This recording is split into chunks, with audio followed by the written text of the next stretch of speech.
নান্টু বাবু, ও নান্টু বাবু। বাবা, বাবা, মাস্টার মশাই আইছে।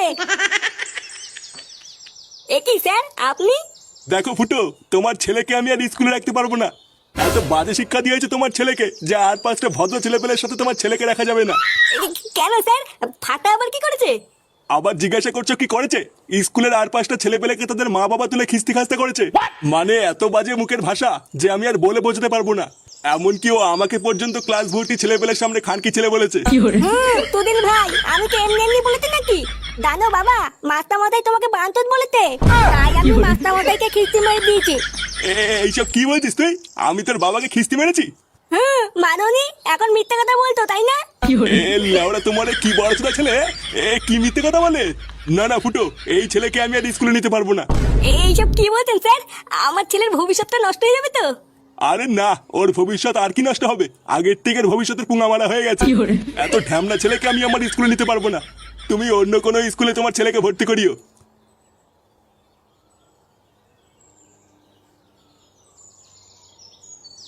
পড়াবে না, বাল ছেড়ে গেছে। আমা মা, ভাত দাও, খিদে পাইছে। বাঞ্চত ছেলে, স্কুলে গিয়ে গান মারি এসে তোমার খিদে পেয়ে গেছে তাই না?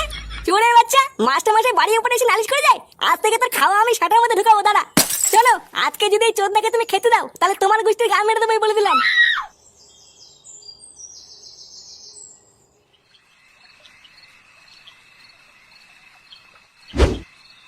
লোকে বাড়া ঠিকই বলে বাংলাই জীবন। বাড়া মেয়ে হয়ে যাওয়ার পর ঘরের মাগিটা যা চুদুর বুদুর শুরু করেছে, রাতে একটু বাংলা না খেলে লেওড়া ঘুমিয়ে আসে না। কি রে ফুটো, তুই আজকে এত চুপচাপ কেন? তোরও কি লেওড়া আমার মতন সংসারে কলহ লেগেছে নাকি? না রে বাড়া, আমি অন্য কিছু ভাবছি। তা কি ভাবছিস একটু আমাদেরকেও বল, আমরা তো আছি নাকি? কি রে ল্যাংচা, আছি না? হ্যাঁ হ্যাঁ গো পল্টুদা, আমরা তো আছি। তবে কি এত বড় ভাবছিস বল? লেওরা আমার ছেলেটা খুব ভুগাচ্ছে বুঝলি। চোদ্দাটা আজকে স্কুলে গিয়ে নাকি স্যারকে গালাগালি করেছে। পাড়ার বাল স্যার আজকে বাড়ির উপরে এসে বলে গেছে কালকের থেকে ওকে আর স্কুলে পাঠাতে না। এই শোরের বাচ্চাটাকে নিয়ে কি করা যায় বলতো? কি বলছিস কিরে ফুটু, ফাটা ওর স্যারকে কিস্তি মেরেছে? হ্যাঁ বাড়া, তা নয় তোর কি বলছিস? তুই যাই বলিস আর তাই বলিস ফুটো, তোর ছেলেটা কিন্তু লেওড়া একটা মহাবেয়াদব। লেওড়াটা সেটাই পাড়া মেরে ধরতে পারিস না। কালকে সকালবেলায় স্যারকে বুঝিয়ে সুঝিয়ে চোদনাটাকে আবার স্কুলে পাঠাবি, না হলে কিন্তু ছাড়া গরুর মতন ছেড়ে রাখলে আরো বারোচোদা হয়ে যাবে। হ্যাঁ, আমিও তাই ভাবছি। দাঁড়া, কাল সকালে হোক, তারপরে দেখছি কি করা যায়।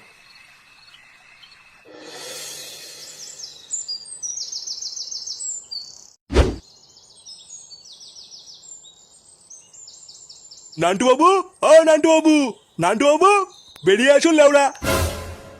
আরে কি ব্যাপার মাস্টার মশাই যে, তা এত সকাল সকাল কি মনে করে? আপনার বারোচোদা ছেলে ফুটো কোথায়? ডাকুন ওই সরে বাচ্চাকে। আপনি এত খোঁজে আছেন কেন? কিছু হয়েছে নাকি? কিছু হয়েছে মানে? আপনার সরে বাচ্চা ছেলে আমার নাতনিকে উল্টো পাল্টা চিঠি লিখে পাঠিয়েছে। আপনার বাঞ্চোর ছেলে এত বড় সাহস হয় কি করে? ডাকুন ওকে। এইসব কি বলছেন আপনি মাস্টার মশাই? আমার ছেলে ফুটো আপনার নাতনিকে উল্টো পাল্টা চিঠি লিখে পাঠিয়েছে? তাহলে ওরা আপনার কি মনে হচ্ছে আমি এখানে আপনার সাথে রঙ চুয়াতে এসেছি? কালকে ভেবেছিলাম আপনার নাতি হচ্ছে একটা বজ্জাত, আজকে তো দেখছি ওর বাপ হচ্ছে মহাবজ্জাত। কিন্তু মাস্টার মশাই আপনি যা বলছেন একটু ভেবে বলছেন তো? ভেবে বলছি মানে আমি স্পষ্ট বাড়ি থেকে চিঠি পড়ে এসেছি। আপনি কি আপনার ছেলেকে ডাকবেন নাকি ঘরে ঢুকে সেটা ভাঙবো? ইয়ে মানে আমার ছেলে তো এখন ঘরে নেই, ক্লাবে গেছে। চলুন আমি আপনাকে নিয়ে যাচ্ছি। হ্যাঁ হ্যাঁ, চলুন চলুন।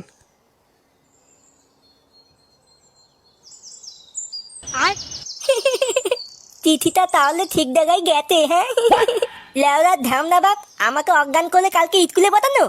এবার বুঝবে ঠেলা এই ফাটা কি জিনিস। ফুটো, হ্যাঁ ফুটো, ফুটো।